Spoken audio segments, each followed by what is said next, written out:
Well, good morning, everybody. Well, afternoon. Well, here in Spain, if you didn't have lunch, you can say it's still morning, so good morning.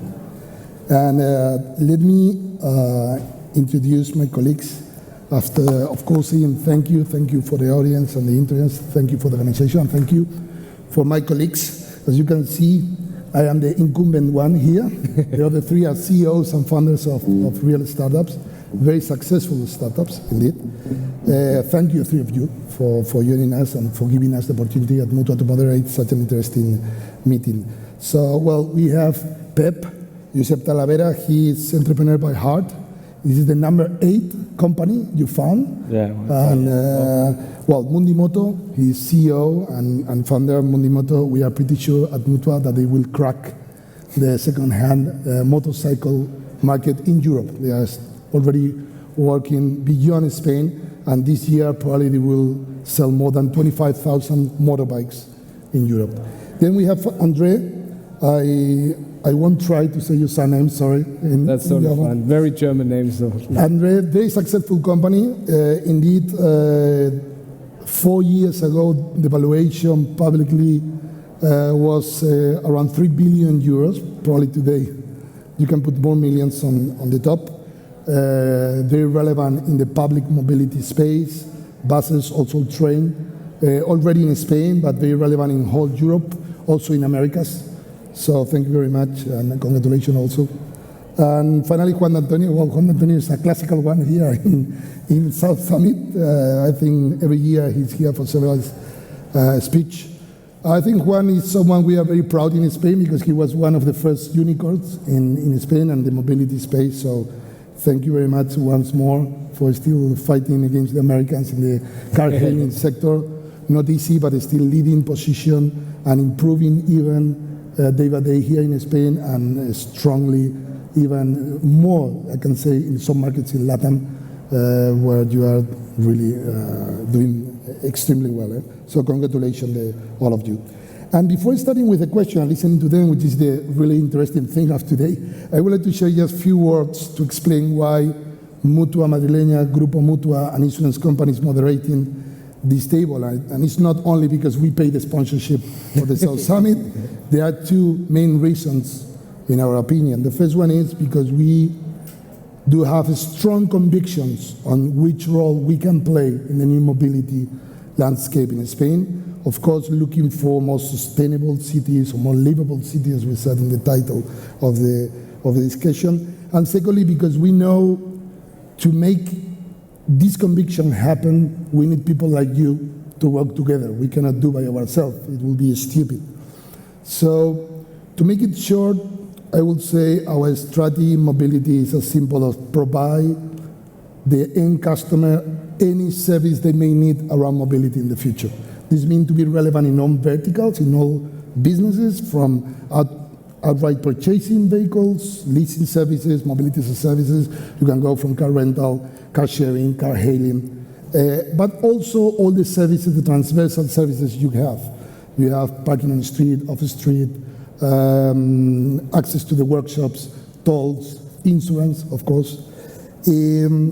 And we really think we can bring to Spain by the end of the year the most ambitious mobility ecosystem for our customers in terms of, I would say, the most exhaustive and comprehensive ecosystem. And to build that, we are working in 4 manners. The first one, of course, is M&A, pure M&A. We are acquiring companies to cover different businesses. Secondly, we are developing our own business models, car sharing, Voltio. I came here by Voltio indeed today.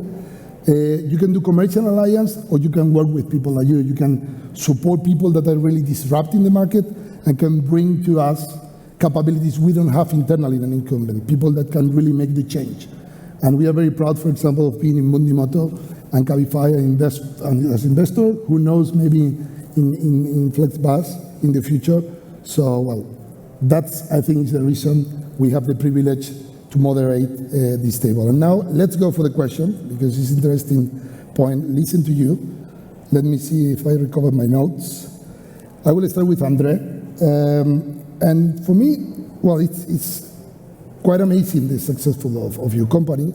But it's true that you're operating in a space that already existed in the past. So what what made the difference in flexibility? What you bring to the client? What you bring? It's a matter of experience, price. What is the secret of your success? I think it's when we started with buses, it was out of a market opening in Germany. And what you have seen, and then over the years, almost all of Europe opened the market, except Spain at the moment, but I mean, let's hope that changes. The big difference was we were in the non-digital age. And so the product that you perceived, buses out there, it's not that you had to reinvent the bus. You had to reinvent everything around it. How you think about data, about the consumer, about technology, about networks, and so on. So we really used the opportunity to bring buses to the digital age. And this is, at the end, where you can create a lot of value, and that I don't need necessarily on the valuation of the company, but you have to create value for the society, because that will buy you the spot in the future mobility world. And that's why we also expanded to European. That's why we went to the US, because we didn't want to have a US copycat competing with us on global scale. And this is, I think, also looking forward, an opportunity that we as Europe have to build on their future digital revolutions upcoming in some markets. And we have a shot at that. We can play an important role, and we wanted to do that in the bus and train space, and this is our space. Okay, thank you. Maybe we move each one. Juan, I would like to ask you about the role that Cabify can, well, we know very well what role it's playing today, but in the future, I remember when we started working in mobility, many of us started many years ago, some of us as consultants, we were already talking about the multimodal world, that the real need of the clients to have in one pocket anything they may need. The real truth is if you go out of Asia, in many markets still, you have one service. And for the services, even if one company you have several, like for example you use different brands. But still the need is there. Some clients are asking for a really multimodal platform mobility. What do you think about that? What do you think would be the Cabify role, building from a very strong position in car hailing, going to a more multimodal platform? Yeah, I mean, as I was listening to you, I was considering two different scenarios. No, you were talking about Asia, and I think you were referring to the super app concept, no, where you have a ton of services within an app, not necessarily mobility, but I don't know, like food or have your laundry done.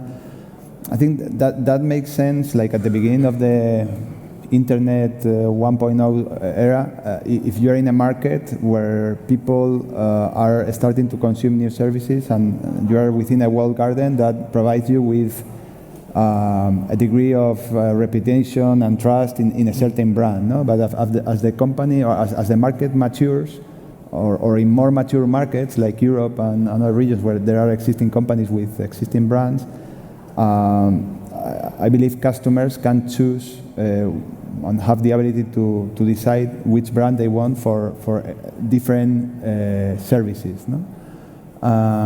But within mobility, I do believe there is an opportunity because people think about mobility. I need to move around. No? So there is a case to be made that you can fulfill a different need. It's not, I want to go on a taxi from this point to this point. It's, I need to move around the city, and my main alternative is a private vehicle.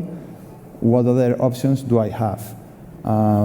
Within Cabify, we started with ride-hailing, specifically with what in Spain is called VTCs and other parts of the world, executive vehicles, but we very rapidly expanded to other options, taxis in 2014, and now we have motorcycles, we have cars that you can drive. In the future, what we foresee is that we will have an intelligence that will know what is more appropriate for you at any given point of time. So you don't need to think, should I use a motorcycle for this journey? Should I walk? Probably you open Cabify and you have a bucket of kilometers or meters that you can consume, and we will recommend you based on your profile which is the asset that will get you there more efficiently, safer, more sustainably, etc. No? So I do think there is a case to Do you be still made. think it will happen at some moment? Value proposition, more that- multimodal value propositions. That's how you actually address the challenge of providing an alternative to private vehicle ownership. Okay. Okay, well, Pep, here you have two giants. They already scaled up clearly their businesses. You are in a more, we can say, in an earlier stage in your 8th company you found. And also there is an interesting difference, because I said before when I was explaining our strategy at Mutua from cars and asset moving to leasing services to mobility services, they are more playing the game on non-ownership, but still you are focusing your startup on the outright purchasing business, in this case motorbikes. So for me the question is, how do you expect to bring something different, especially to the pocket that is losing business for other new pockets in mobility? What do you offer to the clients to attract them? Totally. What these guys have accomplished the last years is amazing, no? And we have a lot of respect. But I think that we have already people that want to have his own vehicle, no? And I think we will have like the two options, no? In Mundimoto, we are the biggest marketplace in Europe of second-hand motorbikes, and now with electrics. And the thing is that you need to give people flexibility, no? And it's what we are trying to do, no? In Mundimoto, you can sell, you can buy, and you can rent, no? You can finance a motorbike, you can make a renting a subscription. I think it's the key, no? Give the people, for companies, no? Flexibility to have different options, no? For example, we are like pushing a lot with the renting subscription side, no? Because we think that with a monthly fee and you have everything included, the insurance with Mutua, and the refurbish, no? the logistics, have the motorbike in the door of your home, and paying, no? A monthly fee, but give you facility, no? And give you like the opportunity of have flexibility, no? And I think it's key, no? For the future of the private vehicles, yeah. And can I add something to that? Because Yeah. I think the whole flexibility point and also what you said inside a vertical, I think we are not optimized yet. I mean, owning a motorbike, owning a car, selling it, or using a taxi or using a bus, it's not optimized. So the verticals are not done yet. We still have a ton of work to do in the respective verticals. And I think one misconception that I also have when I talk to the European Commission and so on, they talk a lot about you have to compare all the options, and I think that's valuable. But at the end, if you look at a long-distance market or even in a city, on long distance you have 1 or 2 airlines, you have 1 or 2 rail carriers, you have 1 or 2 bus companies, and you have your own car. So I don't think comparing is lacking at the moment. People know how they can travel from Barcelona to Toulouse. It's more about the option itself is not optimized. So I don't believe so much in the all app. I think we have to also get a lot better in our verticals. And why I don't use taxis a lot is I don't like the product. And if I use your product on the way to the airport, I really like the product. So I think we have to do a lot of work in the vertical and not so much only, let's compare it better, then people will change their behavior. They don't use it because they don't like the vertical. Just to throw a number out there, and you mentioned technology within the bus ecosystem. In Cabify, we started to measure the efficient utilization rate of vehicles, no? What percentage of time they are actually transporting a passenger, and compare it with the technology available before. Of course, going from private vehicle, which is 3-5%, to a taxi, which used to be 15-17%, is quite a jump. But when you put technology into a taxi, initially we took it to 30%, then 45%, then 51%. And there is still a ton of work we can do to improve the utilization, the efficiency with technology of the existing infrastructure within each of these verticals. No? So there is the good news is there is a lot of work for us to still do. No? And this is a perfect case. When we get markets that are open, we usually find markets where the bus is utilized in terms of occupancy by 40%, 30%. Look around if you're sitting in a bus, usually they're in a long distance bus, it's not half full. In our case, buses are 60-70% full. We can cut prices by 40% because we get a higher occupation. That only works with technology. So I think there's still, fully agree with you, you see the power of technology in a vertical, how you can improve it for the consumer, and how you can create a lot of value without changing the physical infrastructure or having the one mobility for everything app. Well, very interesting. Indeed, this link with the question somehow, because we are speaking about making mobility more efficient, more sustainable. It's true that maybe the client is still one vertical, but you said, Andre, that you need to combine to make more optimal the combination of different verticals of mobility. I would like to ask each of you, and you can go in the order you wish, what are you already perceiving from the clients in terms of changing their demands related to a more sustainable mobility, a more environmental friendly mobility, and what you are doing in that sense? Of course, all your models, especially the two of mobility, intrinsically, they are positively contributing to sustainability. But something more specific, what is changing in the client? Is asking more for eco cars, more for these tickets of mobility to combine in different modalities. What do you think? Maybe Juan Antonio, you are closer. You can start. Yeah. So, I mean, when we think of sustainability, we try to simplify at the end the 3 R's, no? And the first R for us is reusing, and by sharing vehicles, incrementing its utilization. We are just talking about it. It's a huge step forward. No? If you have an existing infrastructure, you spend resources on building it, use it. Then the second step is reducing, and in our context, that means decarbonizing the fleet. Instead of emitting tons, emit kilograms. No? And what Cabify is doing, we have a commitment to decarbonize our fleet in Spain by 2025. We have an agreement with the European Investment Bank that is providing the funds to build a fleet based on electric vehicles and hydrogen, some hydrogen vehicles as well. And the final are recycle, whatever you cannot reduce. We've been compensating our emissions since January 2018. We believe we shouldn't give that choice to the consumer. It's part of our responsibility as a company to make sure that is compensated. No? And the customer actually we've been testing their acceptance of these electric vehicles, hydrogen vehicles, and they love them. So it is good for the users. It's good for the cities where we operate. It's the only way forward. No? And what do you think? Because bus, train, that's interesting because. And I think it's not the question. Travel will become carbon neutral. I mean, it will simply happen in all means of transport.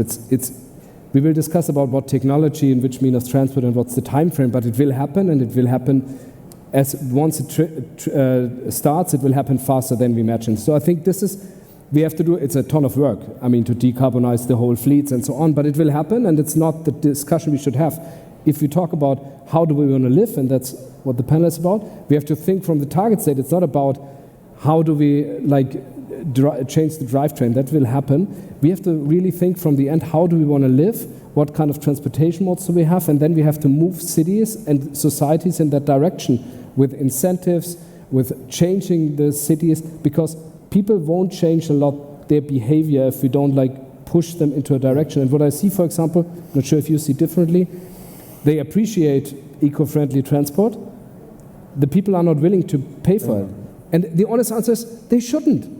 And this is when I talk to manufacturers who tell us, yeah, we can build electric buses, but it will be more expensive. I said, no, then you have to work harder. My customer will not pay for that, and I won't expect them to pay for it. You have to find a solution.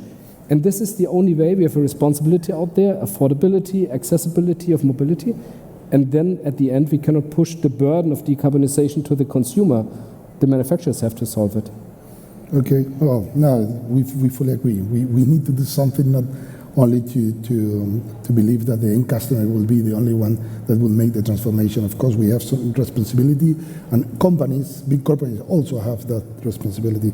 But in your case, Pep, because in the end they are buying motorbikes, are you feeling, or are you perceiving that people are asking more and more for the electric motorbike, or maybe just stopping car and say, I use other kind of mobility, and now I only need one motorbike for specific use cases? we start to see in like 7-8 months ago we start closing deals with electric companies that sell electric motorbikes. No, but is what he's saying. No, I think that we need to push. No, we need the government help people that wants to buy electric bike. No, you go to Paris, and in the center of Paris, the 60-70% of the bikes are electric. No, and here it's not happening. No? And I think that we need to change our mind. But if we don't have help from the government, it will be impossible. No, it's a green field. So at the moment we don't see the 20% of the sales comes from electric. It's not happening. But what we are doing is to offer all the models that is in the market now to have the opportunity to buy and to give the combustion bikes to sell spare parts, to make different things. No, but we need the push of the governments and to help people to the opportunity to buy electric motorbike. Yeah. Okay. Thank you. I would like, and it's a mandatory question, sorry, Andre, for the other two guys, because Mutua has invested in them. I don't want to personalize necessarily Mutua, but it's true that Mutua is not a typical investor in a new venture, because we are not a fund. We're a mutual company indeed. So we are looking for investment that can support our strategy in the future. But I would like to ask the two of you, why do you think Mutua is interesting for you as an investor?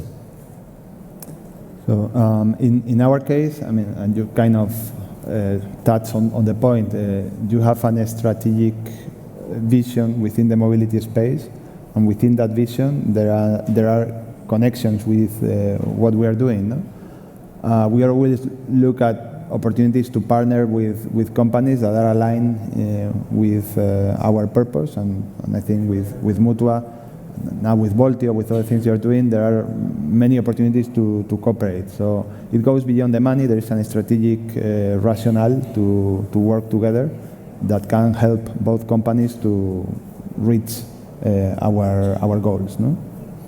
And Pep, in your case? I think for us it's a really strategic investor. No, we start to sell insurance very soon. No, and all the people that buy a motorbike need insurance. No, and I think that is for us really strategic, and we are really happy, to have you on board.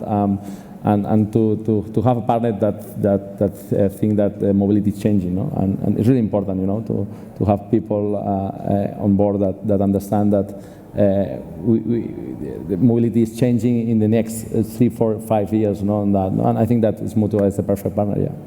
Well, it is also a risk. If I can also talk about the risks that we assume. I mean, there is a good fit because this fits within your strategy. But if your strategy were to shift, then, and this is a forum for startups, that's something that startups need to consider, because then maybe the fit is not that good anymore. And the same thing happens with people. We are fortunate to have been able to partner with you personally. It's great to be involved with you, but in general, corporations evolve, and maybe let's hope. But the managers are fired and new managers come in. Exactly. So you need to manage those risks, and we are very happy with the current situation, and let's hope it continues that way. With you.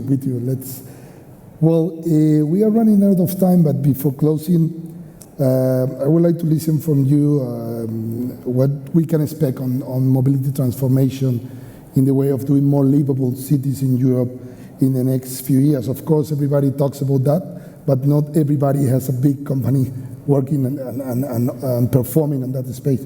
So I would like to listen from you, your thoughts. What do you think is going to be the most relevant change in the short terms we can expect on mobility ecosystem? Whoever, Andre, European perspective. I think the imminent one is going to be that decarbonization will happen, and will happen relatively fast. And I think we will have that CO2 problem out of the way. We will get it out of the way, and I don't mean short term 6 months, but we will get on the way and we will get it solved. But we should have now the discussion on what's the vision on mobility. How do we want to live? How do we want to actually move around? And I think this is a discussion that is happening too little, too late, and I think we miss an opportunity how to define our cities, our societies, and we should have that discussion now, because for 30 years we discussed decarbonization and modal shift and so on. We should now discuss how do we want to live in 20 years and then start from that vision and build it. And I think this is an opportunity we have now. Okay. Pep, what about you? I think that we will have like a mix of different mobilities, no? Like shared mobility, like buses. I think that we need to start working now, to start, to create this electric mobility. No? I think it's basically for Europe, is for the world. And I think that if the government start, pushing with laws that help like people, and help people to buy this type of vehicles or to rent or to make subscription, I think that we need to be in a more greener Europe in the next years, because if not, we will have a big problem. Yeah. Okay, and maybe only thinking one to close on big cities. More trees, less asphalt. Every time you see a picture of a city of the future, it's coherent. You see less cars parked. You still see places where cars can drive through, less cars parked, and more trees. And I mean, talking about the climate emergency, and if you happen to ride a bicycle through a city and you go through trees, through a park, you notice there are like maybe 4 or 5 degrees less.